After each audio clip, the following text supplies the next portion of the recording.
My name is Matthew Todd and welcome to Inside the Scale Up. This is the podcast for founders and executives in tech looking to make an impact and learn from their peers within the tech business.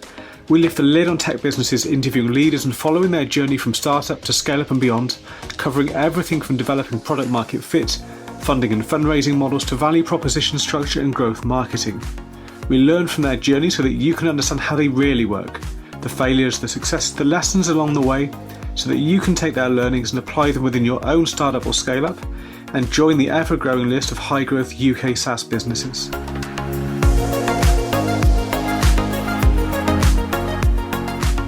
Hey, and welcome back to the podcast. I'm pleased today to be joined by Guy Golan, CEO, co-founder of Performanta. Great to have you on the podcast. Great to be here, Matt, and thanks for having me. No problem at all. Looking forward to the conversation. And let's kick things off. What is it that your business does? Performanta is a managed security organization that basically focuses on cyber safety through what we call a cyber platform, a safe platform that we built, which is a unique XDR solution that provides clients with a safe mindset as opposed to just investing on security, not seeing the value. So all in all, the whole organization, what we do is we keep clients in the shortest possible way at harm or free from harm from any potential hacks, and try and lower the risk and limit the impact if something of that nature is due to happen. I see. That makes sense. And one thing that stood out to me when looking at your website was the mention of cyber safety versus cyber security. Be interested to hear you elaborate on that a bit more, what you see the differences are. Oh yeah, there's quite a lot. So I'll try and address that both empirically and philosophically. So from an empirical perspective, because that's what people will probably realize and will resonate with them very quickly, is the sense that we spend more money on cybersecurity than ever before. We employ more people on cybersecurity than ever before. And yet the cybercrime is greater than ever before, which means something in the equation of us securing ourselves versus equals means I am safe or I am in perfect condition is far from the truth. So as the outside of it or the upside of it, from that perspective, is people live in a state of safety or false sense of security, but they're not really safe. The reality of it, if we check it in that way, is to say, check most companies that were hacked. They were actually compliant. Yeah. If they are compliant, that means that basically compliance is not enough. From our philosophy, compliance is the bare minimum one should be doing. There's much more beyond that. From a philosophical perspective, safety is a mindset, and is a mindset that needs to be backed by true feeling of comfort. And if you try and really think about what safety is through and through, then safety is the actual definition of organizations that can continue with a planned routine uninterruptedly. So forget about a moment about a company, think about an individual. If you know, for example, that you will be fired or there's rumors about retrenchments, the first thing that will come to your mind is, am I safe? And if you do not know if you're 100% safe or not, what you then do is you start speaking to people, asking questions, spending time on the internet, looking for another job, which means all of that deviated you from your job, which you're employed to do. And that means that your daily routine was interrupted. That means that you're unsafe. So organizations live the same level of mentality. Now, the reality about why they are safe or they're not safe and how to bring it to cyber safety position is probably, this is the whole being of what Performanta is about. But we have to also add a little bit of convergence or two convergence points into the discussion. One is that we are in more digital transformation than we've ever been before. And we do not realize as human beings the impact of digital means on our life, on our physical life.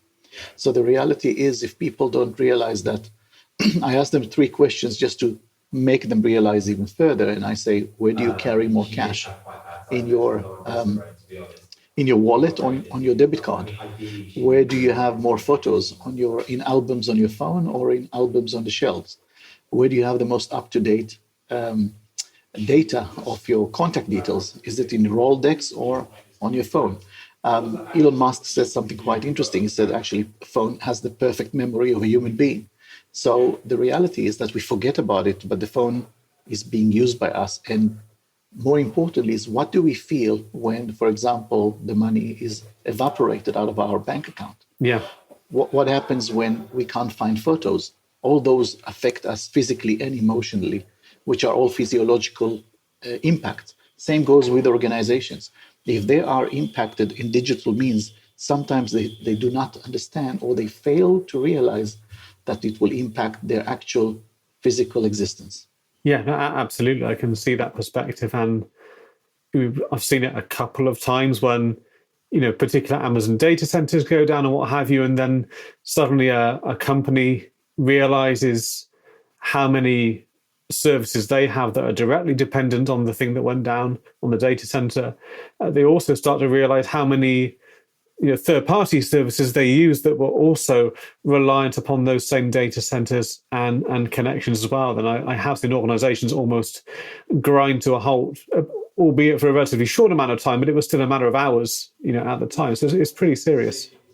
It is serious, and the impact is even more serious when people just apply their mind to it, because you will have two extreme type of board of directions. One that will say, I don't really care, I've invested some money, and the other one is a completely paranoid board, and both are actually finding themselves in a position that they're not sure that they've invested the money in the right place to get the right outcomes, which are driven by potential risk.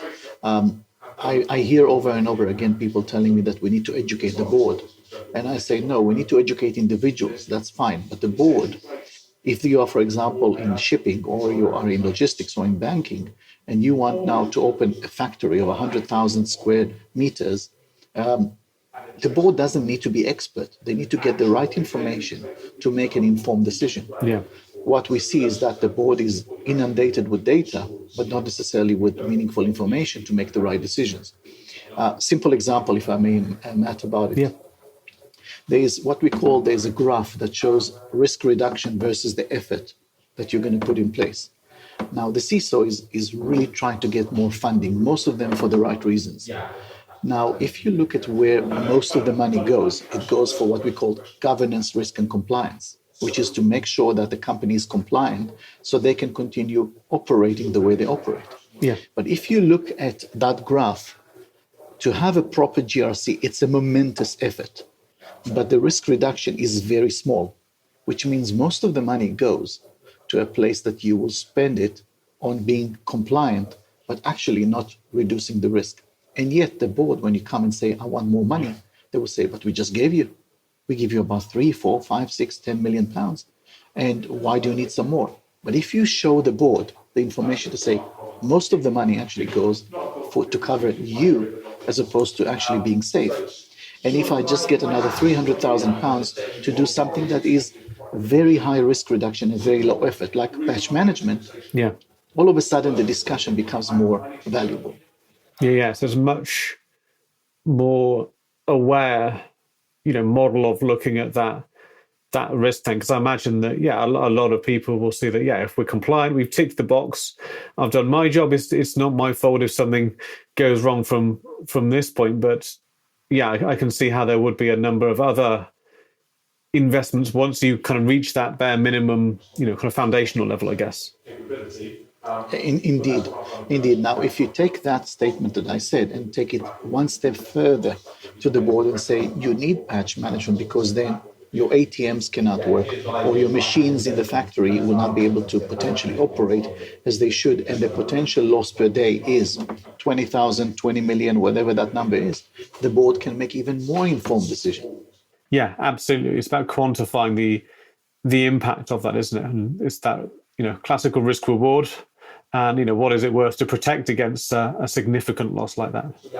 Correct. And the challenge that I see in our world is that we are giving a secure score or a risk score, but it is so detached from the business. It's like you get a security score or a risk score of 8. What does it mean? What is the real impact to the business? That's where the business. I used to do that exercise with my children, and it's funny. I've got 4 of them, and you just put them in one room and you say 7. And you just keep quiet for a moment and you say 7. And then all of a sudden you hear my daughter saying 8. And then my son goes 12. And then the other son goes 52. And eventually it ends up with millions. Yeah. And there's no even reason for why it even happened. That's what happens in board of directors when you give the wrong information, because you say 7. Some people say 7 is terrifying. Some people say 7 is nothing. Yeah. It's very subjective. It's meaningless. Yeah. You've got to take that and apply that to actually how the business operates. And I can imagine that, different risks, if manifested, would have different impacts in different parts of the business, which would therefore, result in different, losses or different periods of unavailability or whatever that may be. Correct. Indeed. As a business, I can imagine, especially in your domain, the risks that exists are, changing at ever increasing pace as there is more technology adoption, as you mentioned before. But imagine that the attack vector sophistication of attacks as well is also increasing. So I'm curious to hear how you've, as a business, managed to kind of stay on top of that in terms of your own execution, but also, client education as well. Brilliant. At first, let's understand that attackers are behaving like water. They always look for the path of least resistance, and they go through that path. Yeah. So if organization, just an example, one of the banks, we did an exercise about fraud and about the loss to fraud. And we came and said, your internet banking is not good. You will be hammered. And the head of fraud at that time said, I'm not really worried about it right now. I'm more worried about fraud, credit card fraud. And the statement is true. It's because your credit card fraud is the easiest one. It's not mature enough. Yeah. But once you move into another layer and your credit card is well protected, you're going to be hit very strongly with an internet banking platform. So I got a little bit of a weird eye when we made that statement as a company. And I don't want to say that Murphy, but the truth behind that is that basically, I can't remember, but few years later, 3 years later, that bank was hit by the biggest fraud on internet banking that they've ever known. Yeah. So they took the natural progression of maturing the credit cards, but they didn't take the natural progression of maturing the internet banking, because at that time it was not a risk and they forgot about it. Now, let's talk about that. Basically means that attackers are looking at, if they can get something very easy, they will do it. Yeah. Like impersonation of small, medium organization, change of banking details. We saw a massive influx of those in the SMEs.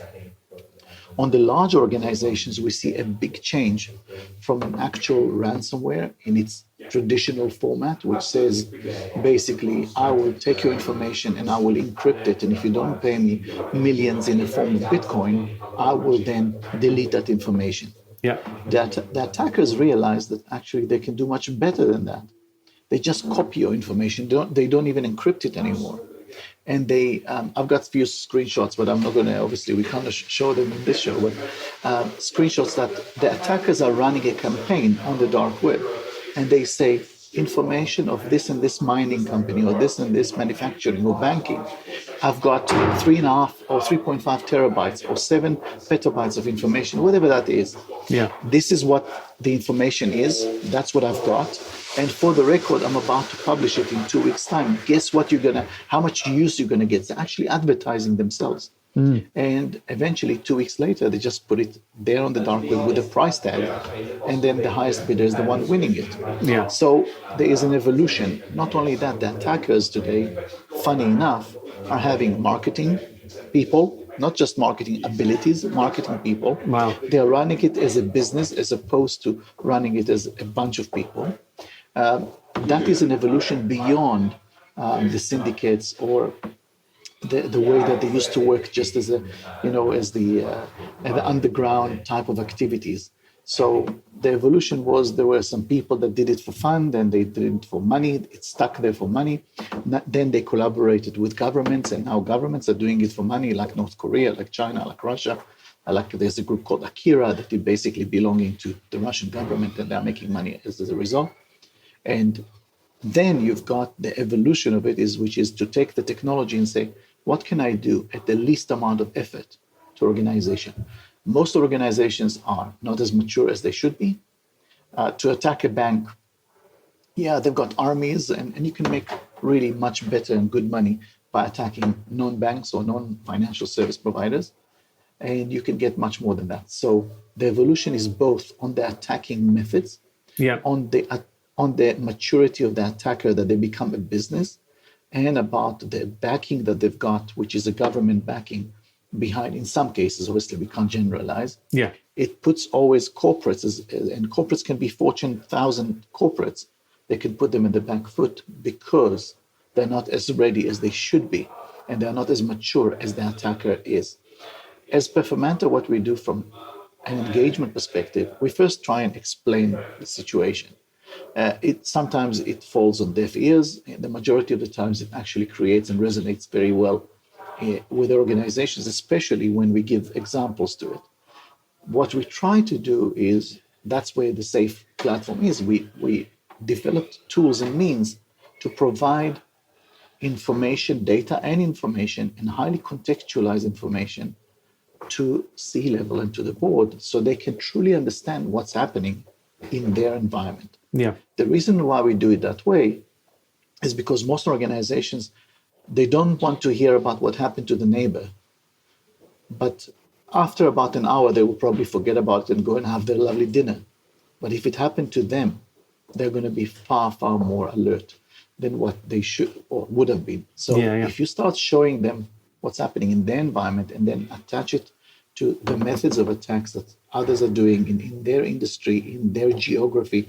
So you slice it according to a geography and according to industry, you start getting a lot of insights that, and a lot of resonated statements by the C-levels and the board of directors. So this is what we normally do to try and get that in place. From aligning ourselves into the attackers, I just want to make a statement. The reason why cyber security or cyber safety exists is because of us. We are all very lazy individuals. We all prefer doing a lot more with a lot less. The smartphone changed our world almost entirely. Yeah. And because of that, organizations are providing us more capabilities to deal with them. And that means that they're all digital. That digital has made life a lot easier for the attackers, because they don't now need to break into a bank to steal money or to steal gold medals or metals. They now just need to click a button. What we do is, obviously, we've got a very strong R&D team and a threat intelligence team that really checks what's happening. And we try and categorize it, whether it is something completely new or it is part of the existing methods, but a new symptom to it. Okay. Most of the attacks are actually new symptoms, but they're not really new attacks. So they're using old, like 60-year-old methods. But now, because there are new devices and new exposure to the digital world, they just find a new way of doing it. But the methods haven't really changed throughout the period of time. And that's what we do as part of the process. I see. And then how does the platform then, help them become, more safe once flagging this up? Oh, that's relatively easy. So if I go with a platform and I can give you a lens that you will understand what you don't need to understand cyber, but you need to understand your business, and I'll give you information that is ready for you. As an example, if you are in charge of a factory or a medical service or at the ATMs or point of sale in the banks, whatever it is, and I show you that we see a reduction in performance and potentially a stoppage in performance due to a potential risk that is rolling as time goes by, because the attacks of doing one thing today, 0 day, are very minimal. It's mostly advanced persistent threat that happened throughout the years, through the weeks, months, and years. Then all of a sudden, there is the platform is capable of providing that level of lens, and as such, not only that we have an understanding from the C-level or the decision maker side, we also give some ideas of what the right action should be to reduce, to mitigate that level of risk that we are now, facing. So that is what the platform is so unique about. And that's when, think about the following. If you know that there's a car crash a mile down the road, and if you know that Waze will tell you veer left and just bypass that, and then you continue driving to your destination, all of a sudden, You might have had a 2 minutes detour, but you didn't really stop in a traffic jam for 2 hours, 3 hours, and your day was completely ruined. Our job is exactly to achieve that in the cyber world, and the platform, the Safe State, is doing exactly that. We can find the ways and means for you to operate while you're under attack, or if you are before an attack, which means a mile down the road, there might be an accident. But we have a way to actually say, reduce your speed, stop for a bit, oil on the floor, things of that nature. All of a sudden, you are much better and well prepared for it. Yeah, more aware and more in control there, therefore. Yes, indeed. Yeah, no, it makes a lot of sense. I think it's really interesting to hear that perspective, that mentality and particular view of cyber safety. And when it comes to Performanta as well, so you've been running for 13 years now as we record this, is that right? Correct, indeed. Yeah, talk to us a little bit about the growth of the company itself. How did things start out and develop? Certainly our audience would be interested to hear how it was at the beginning, and also how you've managed to successfully grow and adapt the business and innovate as well. So we started on the 1st of May 2010 with 9 employees from day one and few very loyal clients that we brought through our previous engagements.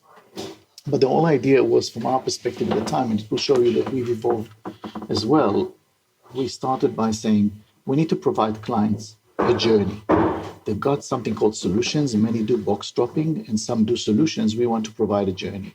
Yeah. And when we analyzed that, we saw the journey as consulting, technology, and services. But at that time, we were very minded to doing technology, and consulting and services were serving the objective of selling technologies. That's how we started after Meta. And then a few years later, one of my business partners said that he wants to learn the offensive world. So sent him on a training, and he came back a few months later and he said, whatever we know doesn't really help anyone. We're just making money, but we're taking money from people. And I took a huge offense to that, because that's exactly what we don't want to do. And when he spoke to me about it and he showed me, the eyes were just lit. We are literally doing the wrong stuff. So it was more about, okay, let's move the business from selling technology into more managed service. Let's help the clients truly by providing them our experience and expertise and share that with them. So in 2013, we opened the SOC. It was a terrible SOC. We had so many mistakes that we've done on the way, and we learned, we have deep tissue scars that we've done throughout the way. In 2017, we realized that even the SOC in its current format, the way of detecting things through the SOC are just not enough. So we started attacking organizations and almost reverse engineering how we need to defend against those attacks.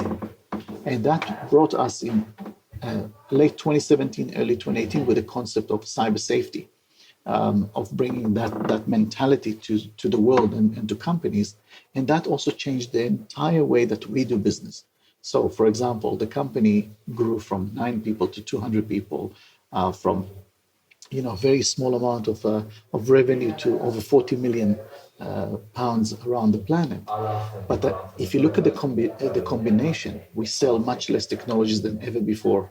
We do it for clients if they need to, but we sell our knowledge, and we sell a safe solution for clients. We try to bring them to a point that they will not face a situation of being attacked. We can't guarantee that. So when they are attacked, we try and bring them very quickly back to their daily routine. But that's the composition of what we did. So it was a painful thing. And, it's quite interesting that you asked that, Matt, because it took us 3 years of painful day in and day out to convert the business from a technology mindset to a managed services mindset.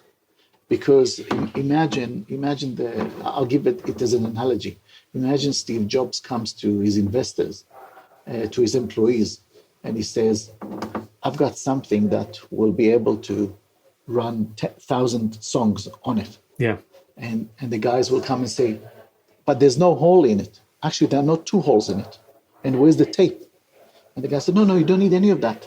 We need just to have, this box. So in people's mind, they're so fixated about, yeah, but why aren't we selling technologies? Where's the technology here? I say, well, you don't need to sell technology. The customer already has those. Yeah. But why can't we sell them? Well, you can as an addition. The resistance, the mindset of, and I've got very talented employees in Performanta, but the mindset took a while for them to change. Today, you speak to most of our employees, they will say, we are a managed services organization. Selling a technology is a byproduct only if the client wants. We're not making money on that. So it's 13 years of evolution, not only because of what we did right and wrong, is because of how the market evolved. We were very lucky to understand it as quickly as possibly can. And the other addition is that we saw Microsoft, for example, changing. I was in 2017. I met with Satya Nadella in Redmond.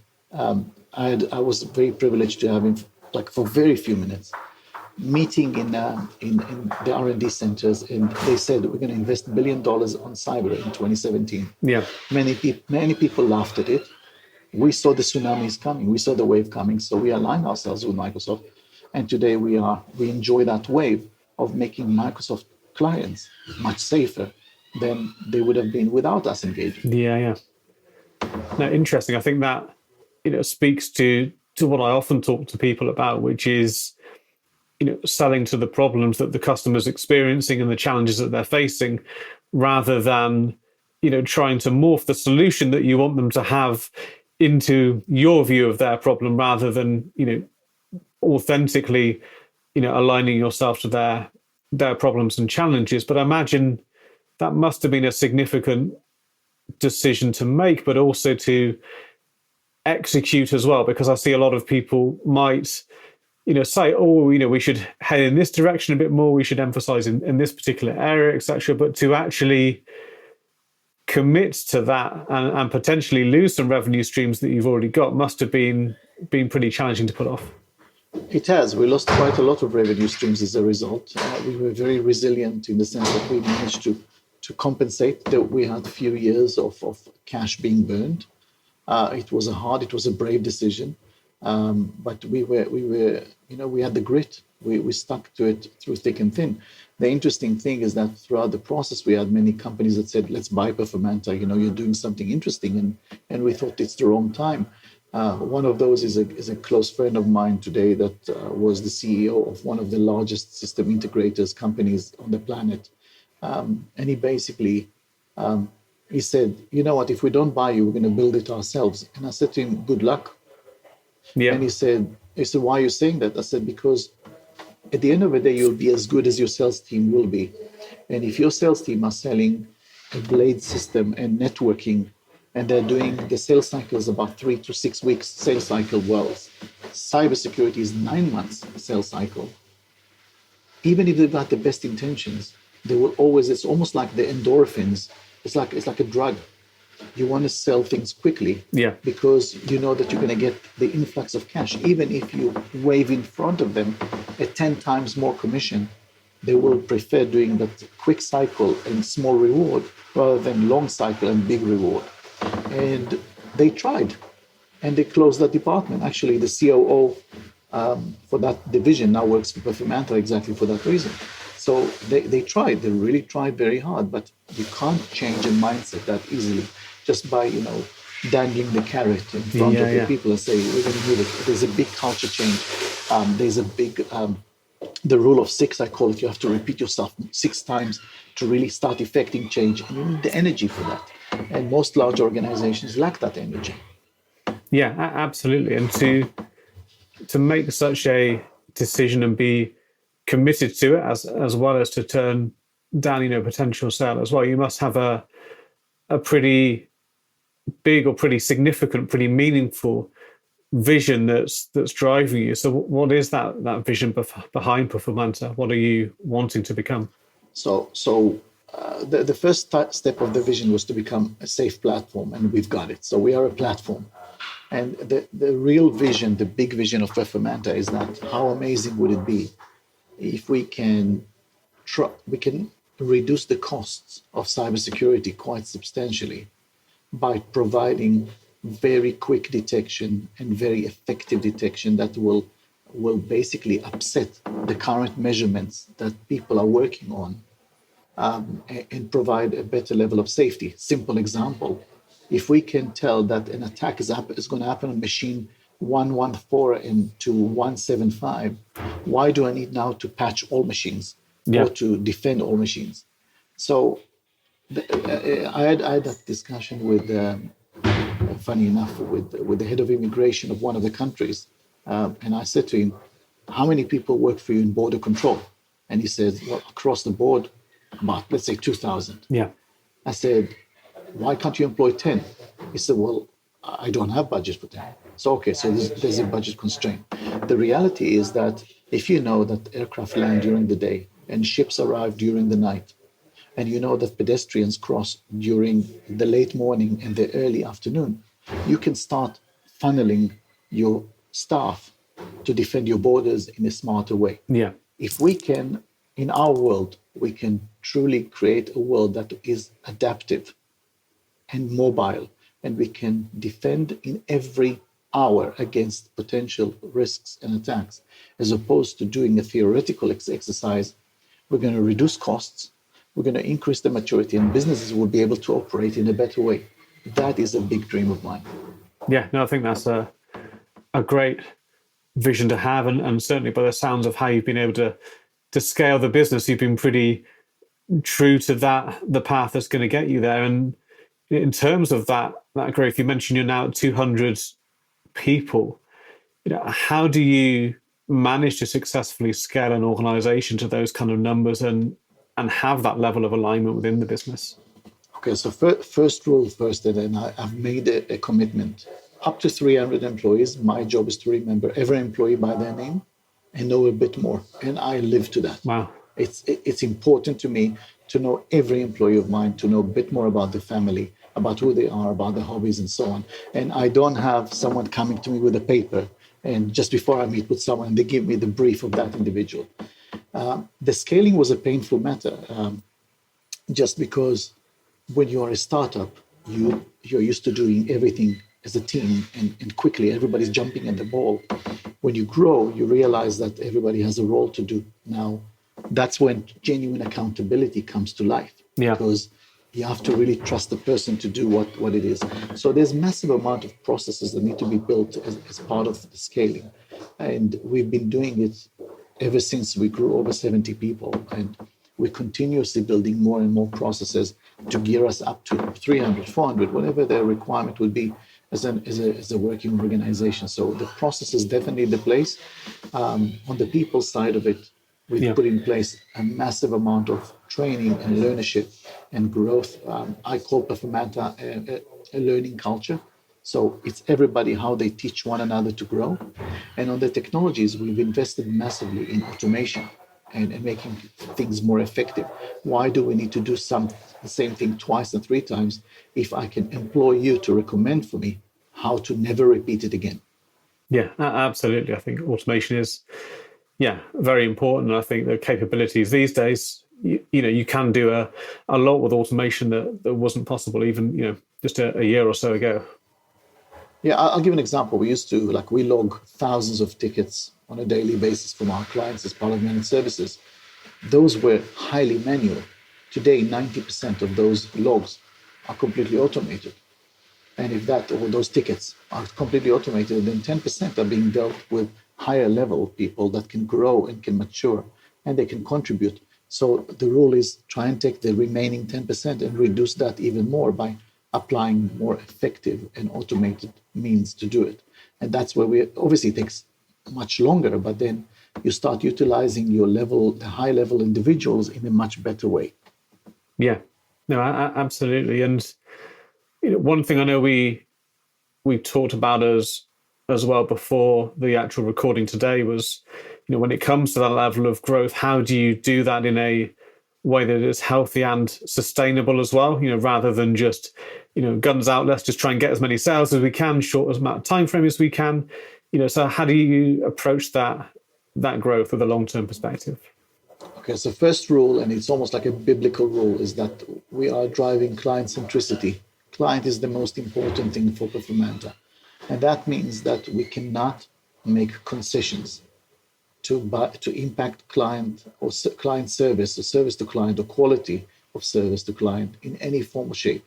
And that means that if we are limited because of any reason, whether we've got a big event or incident, or we just get too many clients that are onboarded, we'll have to lower down and say, guys, we can deal with X amount of clients per month. We can't deal with the rest. And then we sit around the table and say, how can we grow it twofold and do it gradually? So instead of going like, just jumping at it with all the excitement, all the energy, only to find out 6 months later that you pissed off everybody around you, and you lose your reputation because of the quality of service.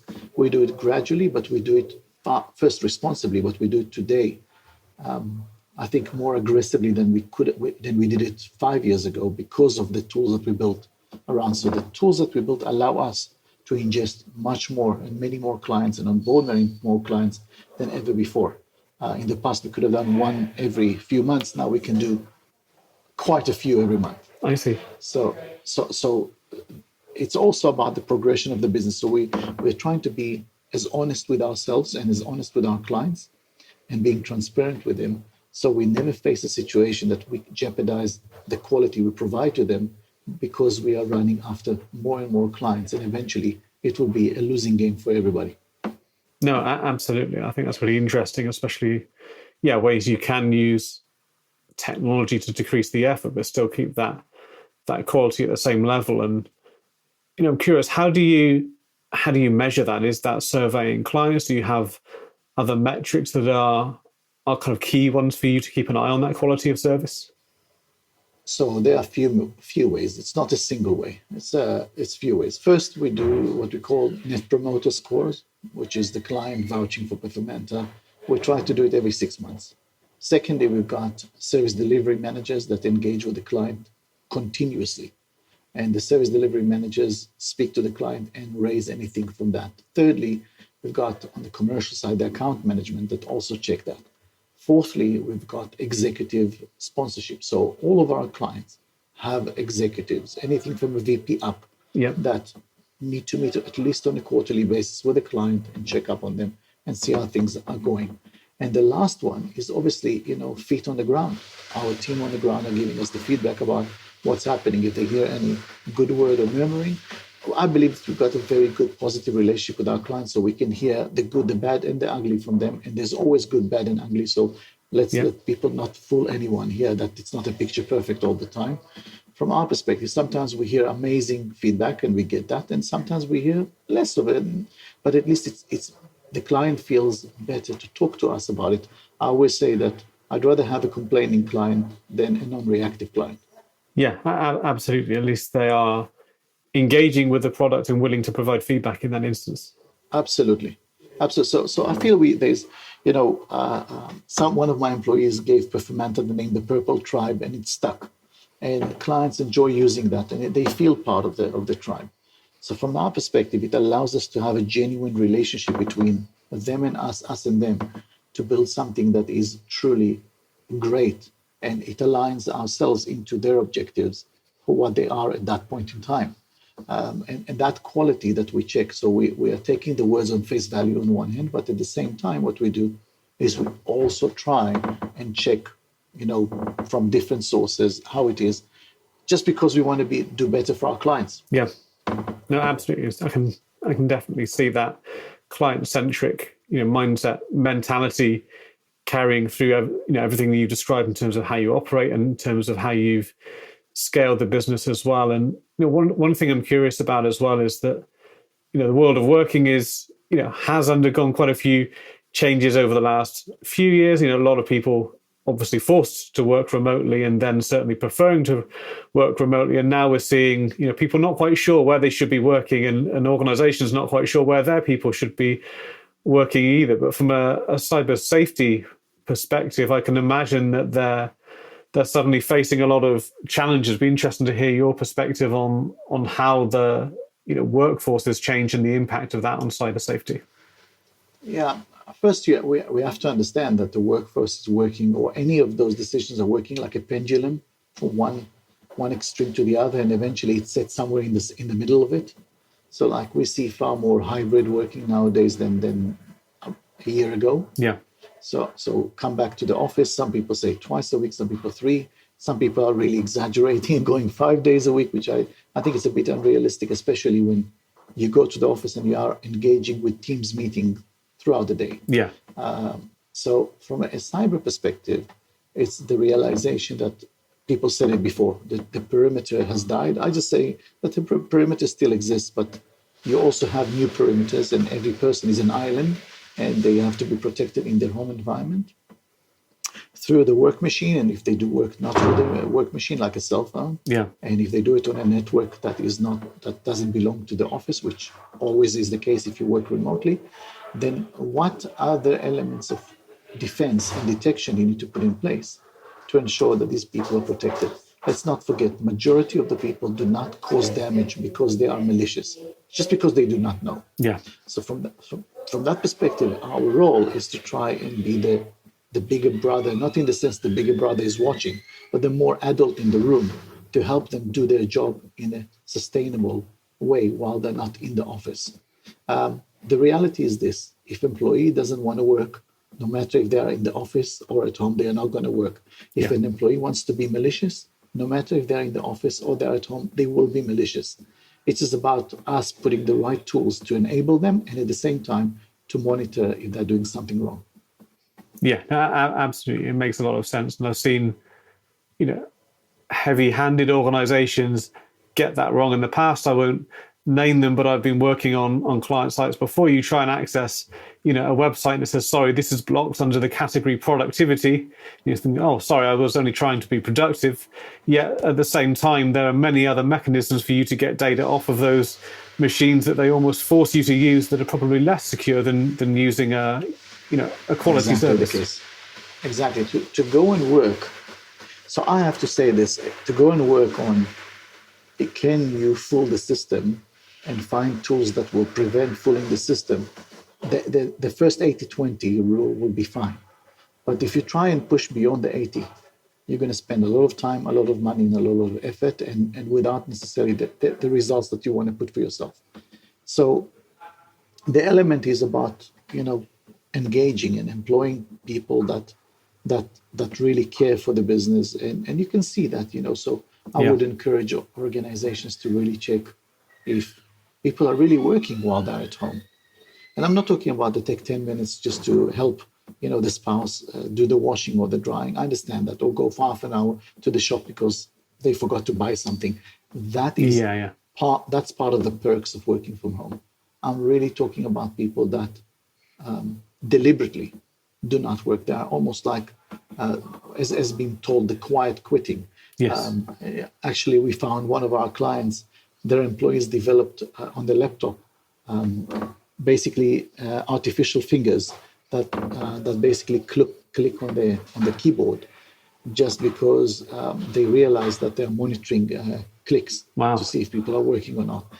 That to me is a game lost already. If you get to that point, both for the employers and the employees, the game is lost. Yeah, you've acknowledged there's no trust at that point, haven't you, surely? Exactly. So I would say, let's put the security in place. Let's put the controls in place. Let's monitor that. And on the way, let's also try and give strong or positive reinforcements to employees that they are doing a good job. I haven't seen one case nowadays that people say, oh, you sent this information in such a protected way. Well done. Or you operated your phone and you didn't click on that link. Continue doing that. You're keeping our business safe from any harm. That level of positive reinforcement is lacking because we always try to focus about the negative, but actually there's much more positive that can really change behavior. And that is, to me, about 50% of keeping organizations safe. Yeah, absolutely. Ultimately, it always comes down to the people, doesn't it?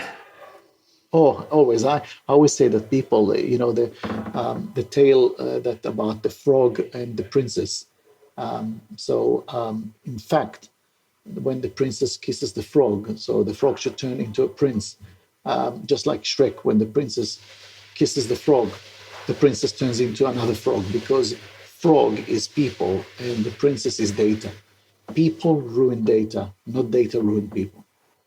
Yeah, no, absolutely. No, I think that's a really interesting perspective, and thank you for sharing that, and the other things as well. I think before we do wrap things up, I'd certainly be interested. Is there anything else that you'd like to share with our audience, either related to cyber safety or in terms of growing a business? Are there any other lessons that you think they'd find useful? Yes, so I would love to. First, from a cyber safety point of view, is if you're a lifestyle business, which means it's all about making money, that's all fine. But please allow us to do our job and not creating confusion in the market, because the market is confused enough and there's lots of snake oil already in the market. Second is that if you're taking your business very seriously, just ensure that whatever is being done is done for the value of the client and being focused about client centricity, because that again will reduce a lot of the noise. Right now, it's a national and international level of effort that we must reduce the noise created by different opinions, as opposed to genuine opinions that can create a synergetic and better future for all of us. That's from a cyber safety point of view. From people that want to grow and scale their business, I would say in the easiest possible way, you're very welcome to do it. Make sure that whatever you think you'll be doing when something happens, start doing doing the same things two steps before that. Because whenever you plan to do it, it's already too late. Interesting. Thank you for sharing that. For me, I think the big takeaway is clearly that customer-centric approach and a willingness to be brave and committed to that and have that long-term vision to carry that off, and that creates a company culture, that creates a business that truly can serve their customers in the best possible way. So thank you very much for sharing that really interesting conversation, and definitely interesting to dig into more of those cyber safety elements as well, and I'm sure they'll become more and more relevant over time for many people that are listening to this podcast as well. So thank you for your time today. Appreciate it. Thank you, Matt. Really appreciate the time, and I'm glad to be here. Thank you. Thank you for joining me on this episode of Inside the Scale Up. Remember, for the show notes and in-depth resources from today's guest, you can find these on the website insidethescaleup.com. You can also leave feedback on today's episode, as well as suggest guests and companies you'd like to hear from. Thank you for listening.